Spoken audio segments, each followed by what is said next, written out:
Okay, so considering you guys have been watching me host, a lot of our guests here make some traditional food from their culture. I think it's only right that I share some with you and, of course, my good friend Ali.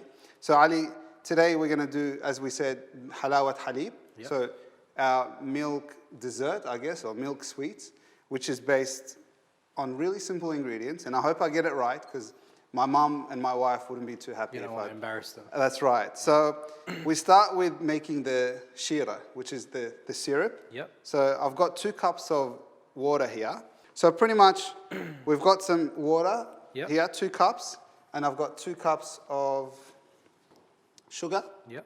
So we just put that there. So do you need to wait for the water to boil first? No, so we just put the water and the sugar. Yep. And we mix it, and it will just boil. And once it boils, then we take it and we sit it on a like a stove with very low fire, so low heat. Okay, so we've just finished up with the syrup. So I've left it on another stove. I've put it there, and we'll use this stove to cook the second part of this dish, and we'll mix them together later. Which we have What do we have here? So we have a cup of flour. Yep. We have 2 cups of powdered milk. Yep. Or milk powder. We have 1.5 cups of corn flour, so nisha, I think, in Arabic. Yeah, we call it nisha. Yeah, which is going to be A bit messy. a bit messy. And we have a cup of sugar. Yep. And we have, Oh, you're adding oil as well. 1.5 cups of canola oil, or you can use other oils if you like, but there you go.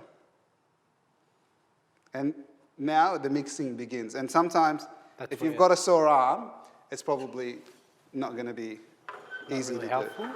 Nah, like, you just got to mix it a lot. So this process could take 10 minutes or so. Yeah. Of just constant mixing. Ali, just as I keep stirring, because, you know, obviously we're going to stir for a long time. Want to burn it? Yeah, so I see, obviously, I'm not wearing the traditional Iraqi clothing, but you are. So the dishdasha, and what would I say? I personally call it charrawiya. Charrawiya, yes, yeah. So what I'm wearing today is pretty much as you mentioned. So my dishdasha here. So, you know, nowadays, you know, dishdashas are a bit different depending on, you know, what section of the world you come from or what Arabian country. So I'd say that's our most common one in Iraq. Yeah. And not everywhere you go, but in some instances or occasions, they'd wear the charrawiya here. So the charrawiya, you know, some people look at it and, you know, it looks a bit complicated in how I've put it together, but it doesn't really take much time. It's probably, you know, just a minute to put it together. And we usually wear, you know, just part of our culture as well, you would know, and I think you're wearing one as well.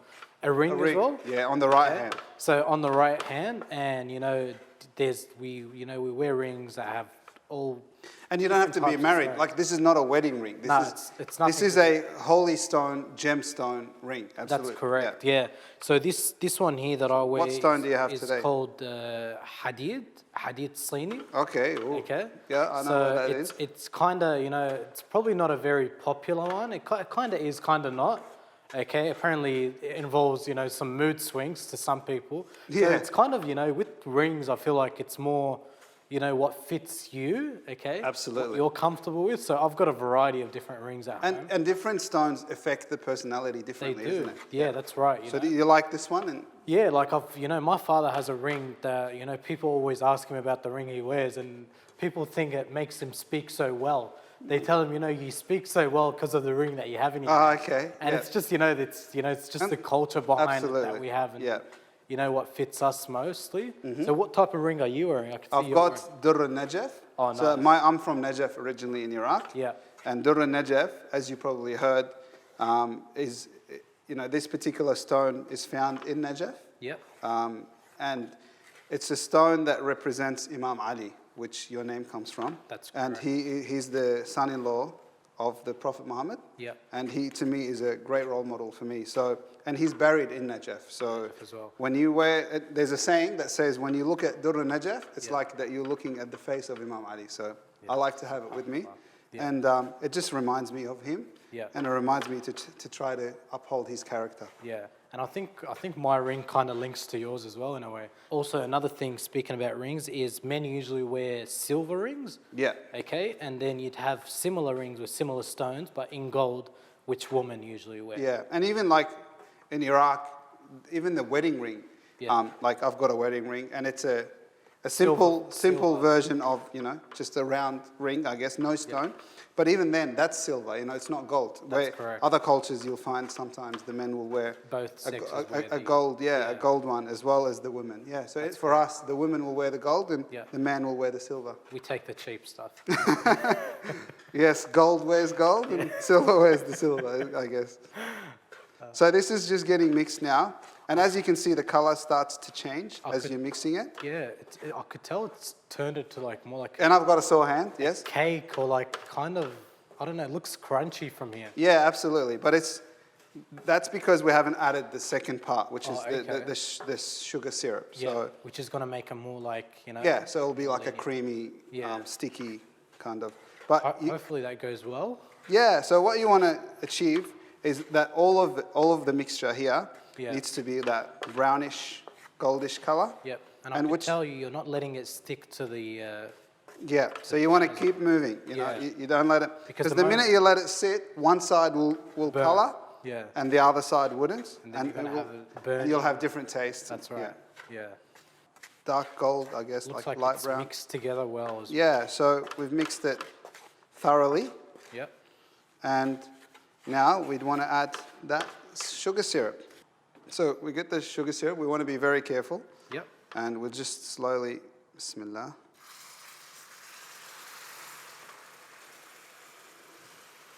Add this on top, and you want to mix really quick now, Yep.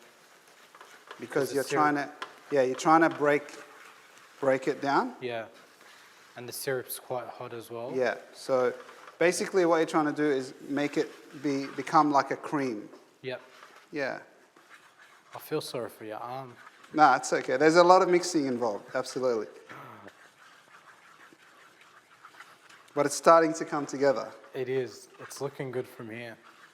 And then you've got to wait for it to warm up, or do they... So it's warm, but you just got to wait for it to cool down a little because, and it will dry, and it'll become like sticky. Yeah. You pour it in for serving, hot like this, just for it's easier to pour.